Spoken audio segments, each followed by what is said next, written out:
കൊണ്ടടക്കുന്ന വിശ്വാസാചാരങ്ങളുടെ ഭാഗമായി ചെയ്തുകൊണ്ടിരിക്കുന്ന ഈ കാര്യങ്ങൾക്ക് 1400 വർഷത്തെ പാരമ്പര്യമുണ്ട് എന്ന് തെളിയിക്കാൻ നിങ്ങൾക്ക് സാധ്യമാണോ?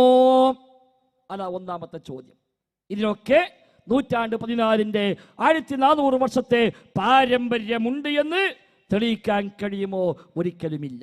പിന്നെയോ കുത്തുബിയത്ത് 300 കൊല്ലം മുമ്പ്, മുഹീദ്ദീൻമാല 400 കൊല്ലം മുമ്പ്, നാരിയാസ്രാത്ത് 600 കൊല്ലം മുമ്പ്, ബുർദബൈത്ത് 600 കൊല്ലങ്ങൾക്ക് മുമ്പ്, നബിദിനാഘോഷം 800 കൊല്ലങ്ങൾക്ക് മുമ്പ്, ഇങ്ങനെ ഓരോ കാലഘട്ടങ്ങളിൽ ഓരോരുത്തരുണ്ടാക്കി ഓരോ നാട്ടിൽ നിന്ന് തട്ടിക്കൂട്ടി കൊണ്ടുവന്ന് മതത്തിന്റെ പേരിലേക്ക് കൂട്ടിച്ചേർക്കപ്പെട്ടവയാണ് ഇവയൊക്കെയും. കുത്തുബിയത്ത് തമിഴ്നാട്ടിൽ നിന്നാണെങ്കിൽ മുഹീദ്ദീൻമാല കോഴിക്കോട്ട് നിന്നാണ്, നാരിയാസ്രാത്ത് മൊറോക്കോയിൽ നിന്നാണ്, ഹദ്ദാദ് റാത്തീബ് ബഅലവിൽ ഹദ്ദാദിന്റെ വകയാണ്, ബുർദബൈത്ത് ബൂസരിയുടെ വകയാണ്.